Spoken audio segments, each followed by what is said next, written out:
Hello everyone, my name's Adam. I'm an audiologist for Alto Hearing. We're back again today with a few earwax removal videos directly from our clinic in Lutterworth, UK.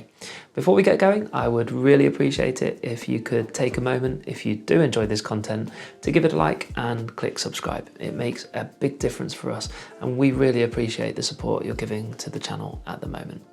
Now, we have a couple of good ones lined up for you today, and I will start with this lady who came in to see the lovely Mariia this morning. Now, she was struggling to hear. These were the main symptoms. Voices sounded muffled, and this was the first step before getting a full hearing test, really. No surprises, as she's managed to make her way onto this channel. Both her ears were full of earwax. Now, I knew this must have been a good one, as I wasn't actually in clinic this morning. I was in between painting a wall and putting some furniture together in our new clinic over in Kenilworth. But I got a text from Mariia with a picture of this one, and she seemed pretty excited by it. And when Mariia gets excited by your earwax, you can be very, very proud of yourself. So yeah, this was a relatively straightforward microsuction really. Bit of olive oil I think going in there just to help us ease it out a bit. The thing is, once one bit had come out and there's a super long bit first, there's just absolutely loads more in behind. It goes on forever and ever. This really was quite a bad blockage. It's no wonder this lady was struggling to hear. It's just like having two earplugs stuck in there. Now, sometimes people ask us, hang on a minute, how could she not know there's earwax in there? Well, the reality is sometimes you just don't. I mean, you can't see inside your own ear, and it sometimes builds up very, very slowly. Sometimes people only find out when it's completely blocked up their hearing. I say you can't see inside your own ear, but actually you can get these pretty cool video otoscopes off Amazon now, which connect to your phone. If you have a look in the description below, there's a link to one of them that's pretty good. These give a really nice image and are a good thing to have on hand.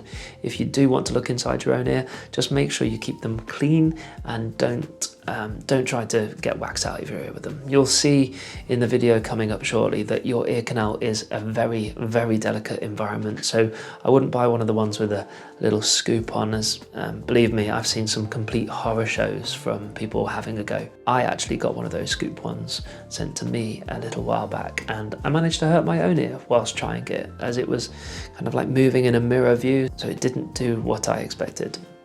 Take from that what you want. But yeah, as you can see, both sides really full. We got the first ear nice and clear, and the lady was amazed at the difference. The second ear is pretty much exactly the same.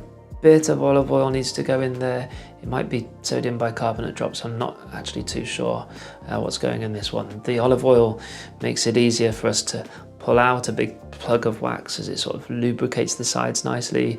And then we use sodium bicarb drops, probably a little bit more than olive oil. It seems to sort of help detach the wax a bit better from the walls of the ear canal and breaks it down. It gets to work nice and quickly too. So it's just helping us to get a hold onto the wax, and then with very gentle movements, we're just giving it a bit of a wiggle to help it come out. And you'll see when this one comes out, it's definitely one of the XXL plugs, which got Mariia very excited. In fairness, these ones are pretty satisfying, both for the person having the removal done and the clinician, but this was definitely one of the bigger ones we've seen in clinic recently, at least one that's come out as a single piece. Anyway, so yeah.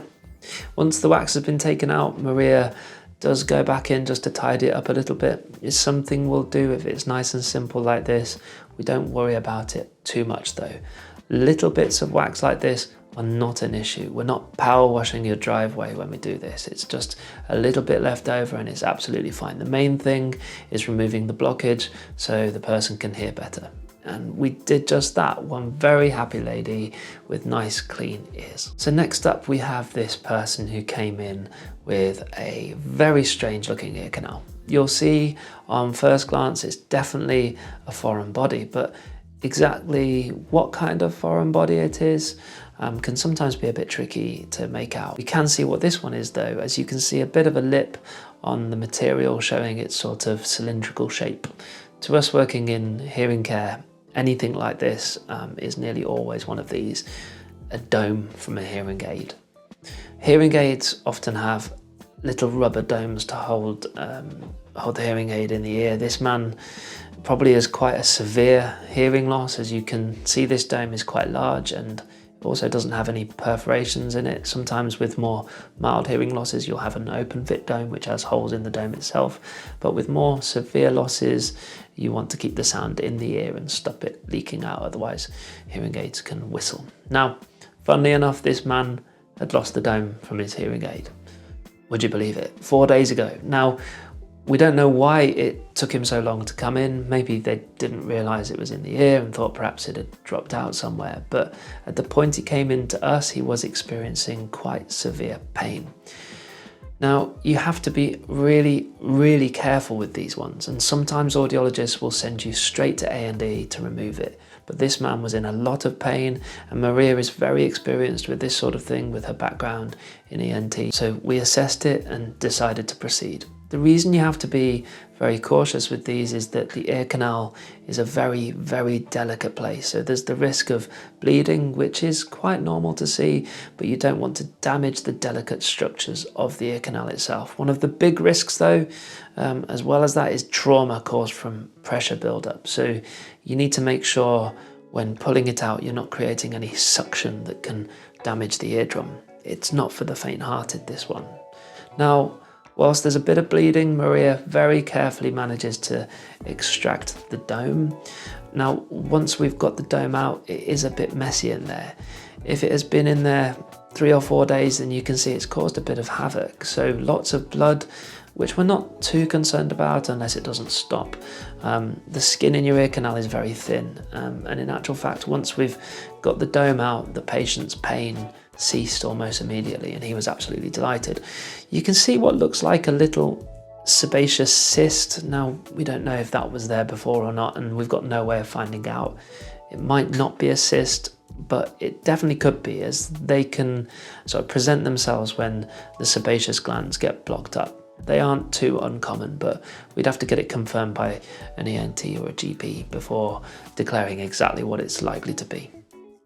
We took a little bit of wax away, but then we decided just to leave it for now, let the ear rest, get some air back into it and see how it heals up.